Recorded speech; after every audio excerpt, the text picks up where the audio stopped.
Hello বন্ধুরা, সবাই কেমন আছো? আশা করি সবাই খুব ভালো আছো। আর আমিও খুব ভালো আছি। তো সবার প্রথমে আমি তোমাদের সবার কাছে থ্যাংক ইউ জানাতে চাই। অনেক ধন্যবাদ। তোমরা আমার ভিডিওটা দেখেছো, তোমরা আমাকে ভালোবাসা দিয়েছো, অনেকে সাবস্ক্রাইব করেছো। তো মেনি মেনি থ্যাংকস। তো আজকেও আমি তোমাদের জন্য নিয়ে চলে এসেছি একটা নতুন সত্যি ভৌতিক ঘটনা। আজকে যে ঘটনাটি আমি বলবো সেটি সায়নী পাঠিয়েছে। সায়নী বর্ধমান থেকে তার নিজের জীবনে ঘটে যাওয়া একটা ঘটনা আমার সাথে শেয়ার করেছে। সায়নীকে অনেক ধন্যবাদ। তো চলো শুরু করা যাক আজকের ঘটনাটি।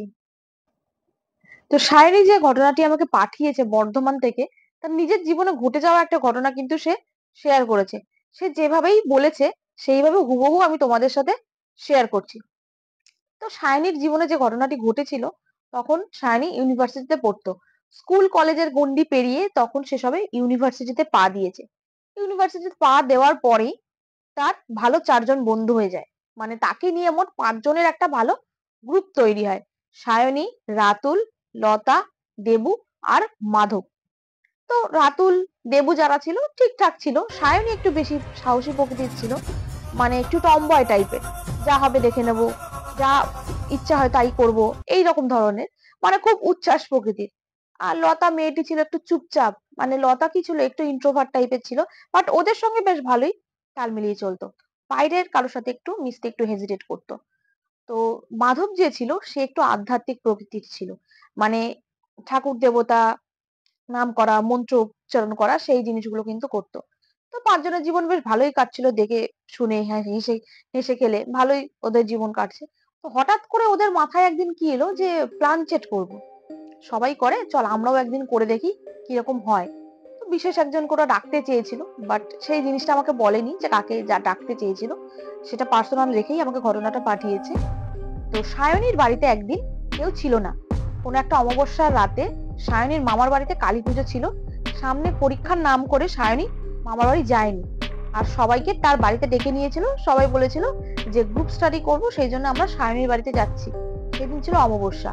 ওরা একটা প্ল্যানচেটের বোর্ড, একটা পেপার পেন, এক গ্লাস জল নিয়ে প্ল্যানচেট করতে বসে। আর একটা মোমবাতি মোমবাতি জ্বালাতে হয় যেহেতু, সেহেতু সবকিছু নিয়ে সায়নীর বাড়িতে উপস্থিত হয়।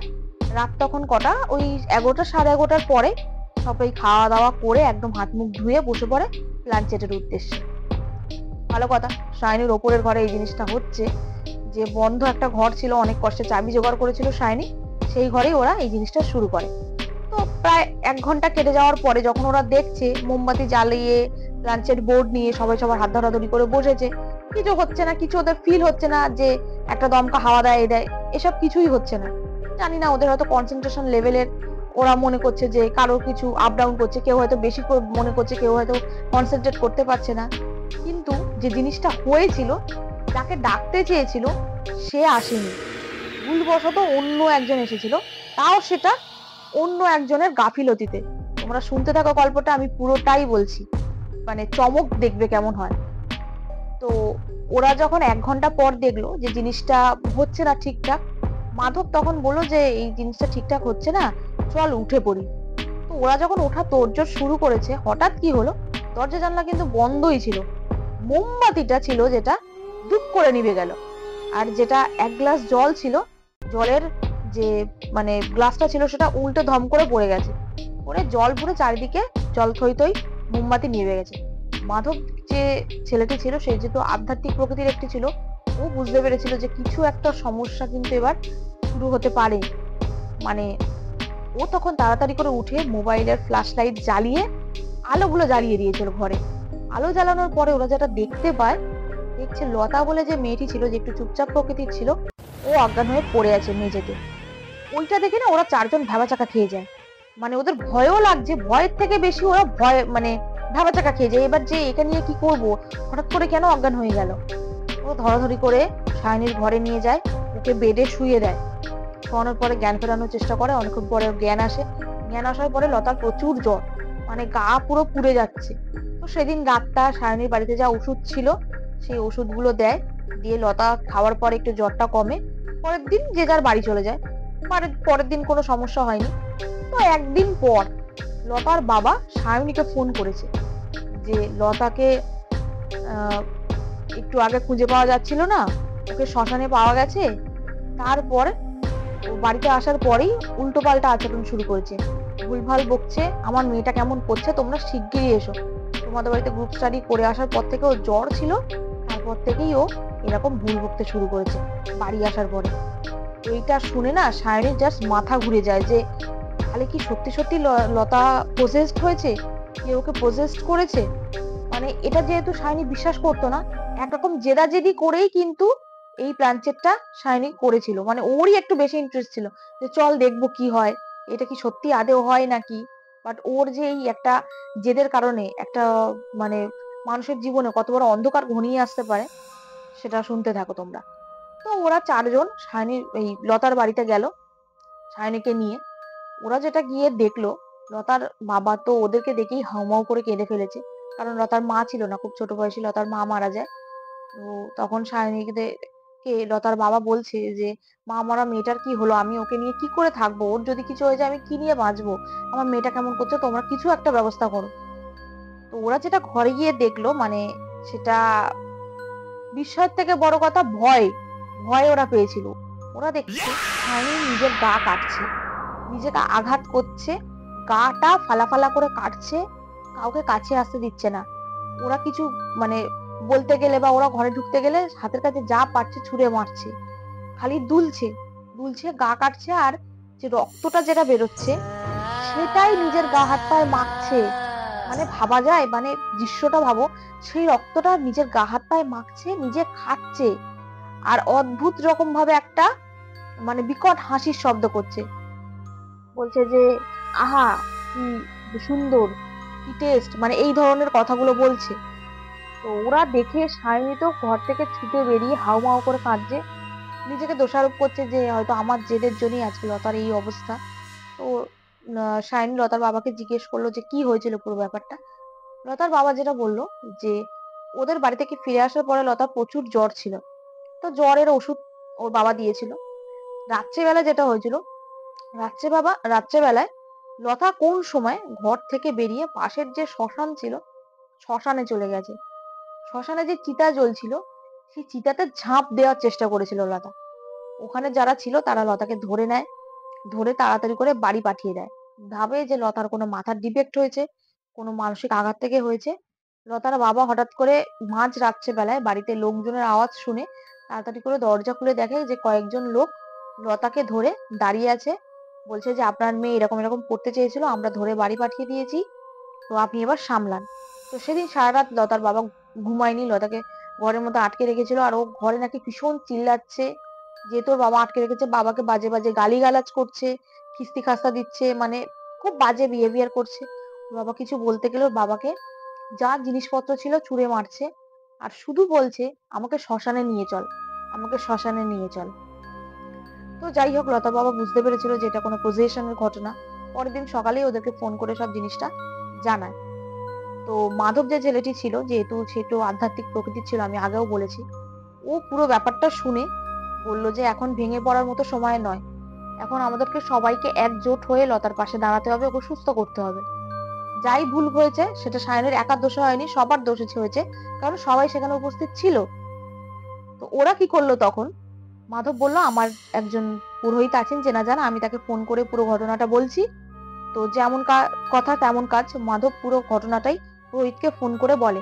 তো সেই পুরোহিত কিছুক্ষণের মধ্যে ওদের বাড়িতে আসে, এসে লতাকে দেখে মানে সে চমকে ওঠে, বলছে যে একে হ্যান্ডেল করা আমার আমার ক্ষমতার বাইরে, আমার আয়ত্তের বাইরে, আমি পারবো না এই জিনিসটা সামলাতে। আমার যে গুরুদেব আছেন, যার কাছ থেকে আমি দীক্ষিত, যে আমাকে ইনস্ট্রাকশন দেয়, তো তাকে আমি ফোন করছি, পুরো ঘটনাটা বলছি, সে এসে যা করার করবে। তো সেই যে পুরোহিত ছিলেন তিনি তার গুরুদেবকে খবর দেন। সেই গুরুদেব আসেন কিছুটা সময় পরে, এসে সে যখন পা দিচ্ছে ঘরে, তো তখন লতা যে অবস্থাতে ছিল, মানে নিজেকে তো আঘাত করছে, যাই হোক ওর কাছ থেকে কোনো রকমে ছুরি টুরি গুলো সরিয়ে নেওয়া হয়েছিল। ঘরের মধ্যে চিল্লাচ্ছে, বাজে বাজে গালিগালাজ করছে, সবাইকে বলছে আমাকে শ্মশানে নিয়ে চল, মানে খাটে বসে দুলছে। যখন ওই গুরুদেবকে দেখলো ওর ঘরে পা দেওয়ার সঙ্গে সঙ্গে লতা একটা বিকট হাসি দিল, মানে অদ্ভুত রকম ভাবে হাসছে, গলা দিয়ে অদ্ভুত রকম আওয়াজ বেরোচ্ছে। তখন বলছে যে কিরে, তুই এলি, তোর শিষ্য পারিনি বলে তুই এলি? তুইও পারবি না, তোর না মেয়ের সামনে বাচ্চা হবে। মানে এই কথাটা যখন বলেছে, গুরুদেব বুঝে গেছে যে ওর মধ্যে যে আছে সে সাধারণ কেউ নয়, সে প্রচুর শক্তিশালী একজন। তো গুরুদেব একটু ভয় পেলেও কিন্তু সেই ভয়টা তার সামনে প্রকাশ করেনি।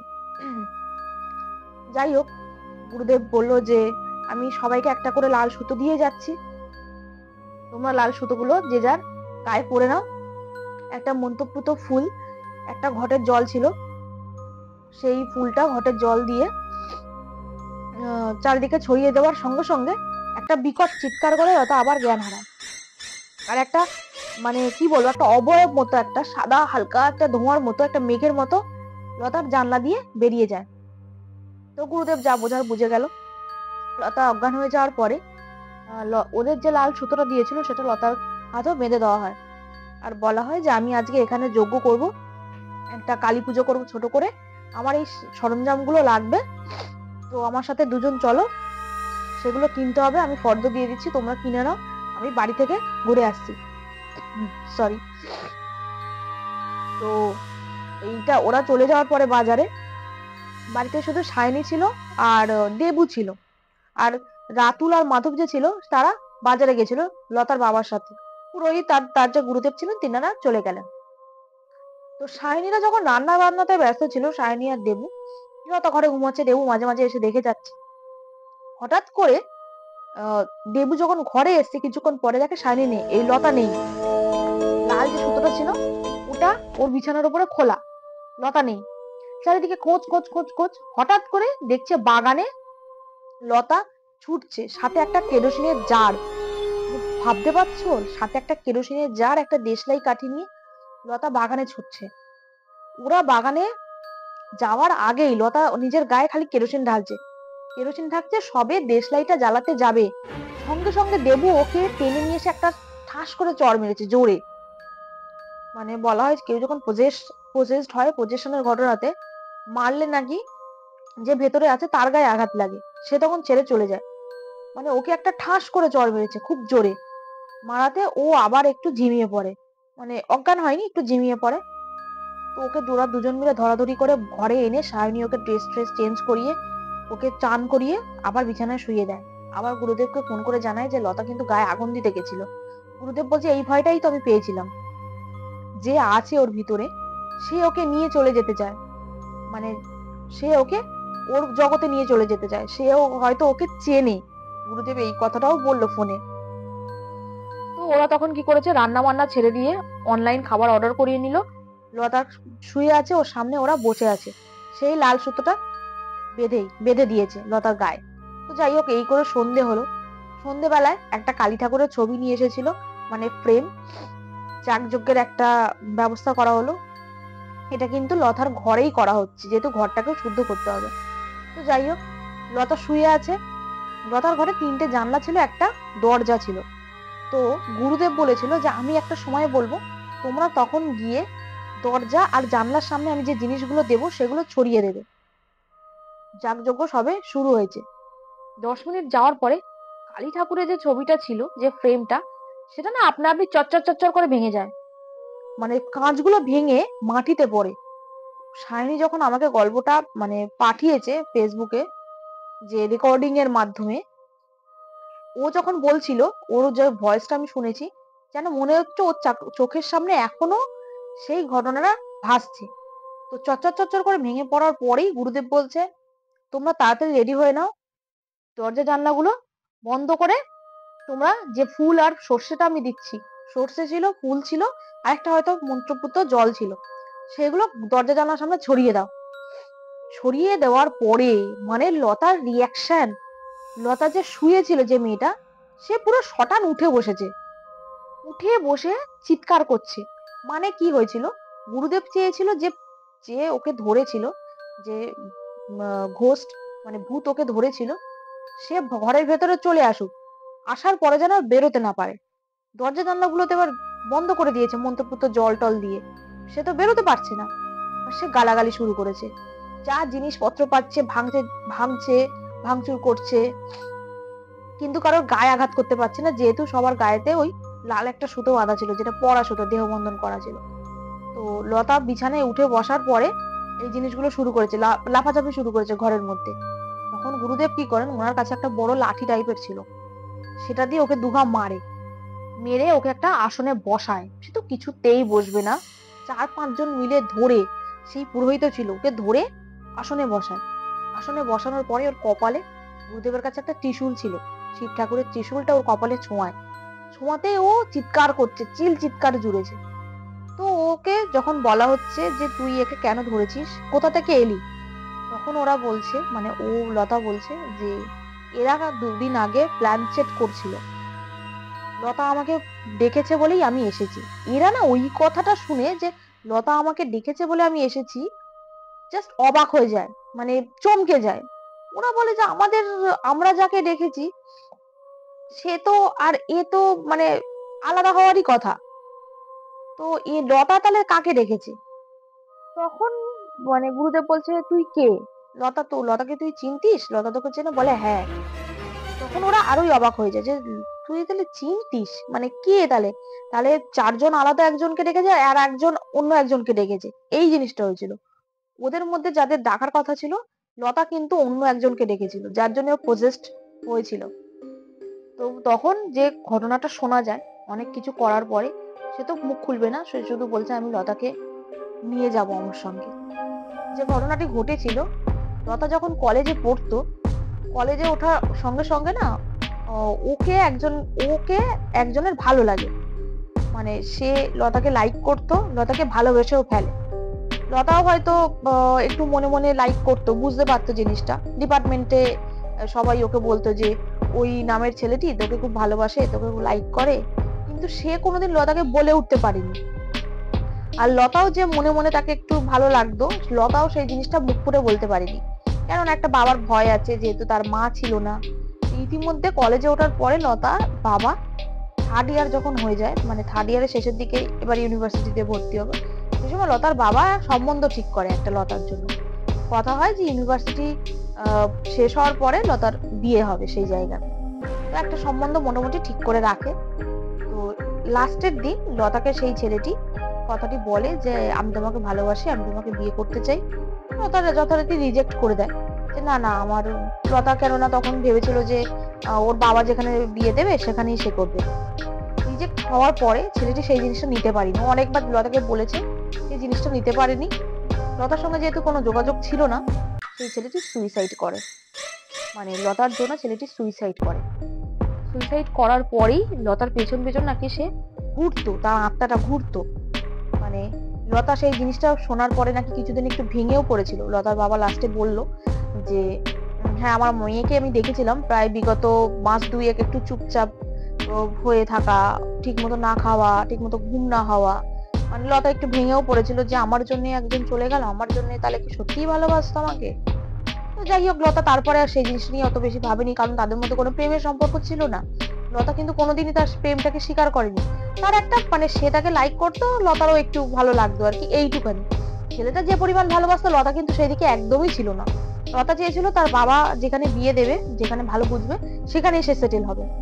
তো যাই হোক, লতা সেই জন্য যেহেতু সেই ছেলেটি মারা গেছিল, তার সেই বিদেহী আত্মাটা লতার সঙ্গে সঙ্গে ঘুরতো, সে চেষ্টা করতো লতাকে তার সঙ্গে নিয়ে যাওয়ার। এই ঘটনা শোনার পরে গুরুদেব তাকে বলে যে আমি তোর মুক্তির ব্যবস্থা করবো, তুই একে ছেড়ে দে।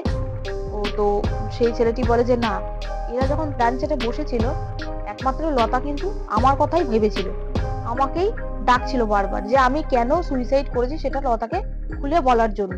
তো আমি আজকে বললাম যে আমি ওর জন্যই মরেছি, ওকে আমি পাবো না বলেই আমি সুইসাইড করেছি, ওকে আমি খুব ভালোবাসতাম, নিজের জীবন দিয়ে সেটা আমি বুঝিয়ে দিয়েছি। তো অনেক কিছু করার পরে গুরুদেব যখন ওকে বলে যে হ্যাঁ লতার বাবা গিয়ে তোর নামে শ্বেত শিলায় একটা পিণ্ডদান করবে, আর তুই ওকে ছেড়ে চলে যা, আমি তোর মুক্তির ব্যবস্থা করছি। তো এইভাবে রাজি করিয়ে পজেশন যেটা হয়েছিল সেটাকে ছাড়ানো হয়। তো ছাড়ানোর পরে সে যখন চলে যায় লতার দেহ ছেড়ে, লতা তখন আবার সে অজ্ঞান হয়ে যায়, একটু দুর্বল হয়ে যায়। বেশ কিছুদিন লতা দুর্বল ছিল, আস্তে আস্তে আস্তে আস্তে সে সেরে ওঠে। আর গুরুদেব যিনি ছিলেন, তিনি লতাকে একটা তাবিজ দেন, সেটা বলেন আজীবন পরে রাখতে, যেহেতু মা তারার তাবিজ, সেটা কোনো অসুবিধা হবে না, ওর দেহবন্ধন করা রাখা হলো। যদিও বা সে ফিরে আসে বা আসার চেষ্টা করে, লতার কোনো ক্ষতি হবে না। সেই তাবিজটা কিন্তু সে এখনো পড়ে আছে, সায়নী যেটা বলেছিল। তো তারপরে লতা ধীরে ধীরে সুস্থ হয়ে ওঠা। সুস্থ হওয়ার পরে লতার কিন্তু এইসব কথা সেরকম কিছু মনে ছিল না। সুস্থ হওয়ার পরে লতাকে যখন জিজ্ঞেস করা হয় যে, "তোর কি সত্যি এরকম কিছু ছিল?" তখন সে বলে যে সবটাই স্বীকার করে যে, "হ্যাঁ, কলেজে একটি ছেলে তাকে বলেছিল, কিন্তু সে রিজেক্ট করে দেওয়ার পরে সে সুইসাইড করে। আর লাঞ্চেটের দিন সে সেই ছেলেটাকে স্মরণ করছিল, সেই ছেলেটার নামটা বারবার মনে নিচ্ছিল।" তো এই ছিল আজকের ঘটনা। মানে ভাবো, প্ল্যানচেটে বসে সবাই একরকম আর তুমি একরকম যদি ভাবো, হয়তো হতেও পারে তুমি যাকে ভাবছো সে চলে এলো। আর আসার পরে এইরকম একটা পরিস্থিতির শিকার তুমি হতে পারো। তো আমার মনে হয় না যে প্ল্যানচেট করাটা খুব ভালো একটা কাজ। তো যারা জানো না ঠিকঠাক প্রসিডিওর, তারা প্লিজ প্ল্যানচেট করো না। এটাতে ক্ষতি হয়। তোমার বা তোমার পরিবারের ক্ষতি হতে পারে, বা তুমি যাদের সাথে করছো সেটা ক্ষতি হতে পারে। প্রাণহানিও হতে পারে এতে। এটা তো তার প্রাণহানিও হতে পারতো। একটুর জন্য ও বারবার কিন্তু বেঁচে গেছে। তো যাই হোক, এই ছিল আজকের ঘটনা। তোমরা জানিও তোমাদের কেমন লেগেছে। আর তোমাদের অসংখ্য ধন্যবাদ। আবারও বলছি, তোমরা যারা দেখেছো আগের ভিডিওটা, সাবস্ক্রাইব করেছো অনেকে। তো তোমরা যারা দেখছো তারা প্লিজ সাবস্ক্রাইব করে দিও আমার চ্যানেলটা। তোমরা সাবস্ক্রাইব করলে আমি আরো উৎসাহ পাই। আমি উৎসাহ পেয়ে আরো ঘটনা আমার চ্যানেলে আনতে পারবো। আর তোমরা আমাকে ভালোবাসা দিও, আশীর্বাদ করো যেন আমি আমার চ্যানেলটাকে এগিয়ে নিয়ে যেতে পারি। তো ততক্ষণ থ্যাংক ইউ।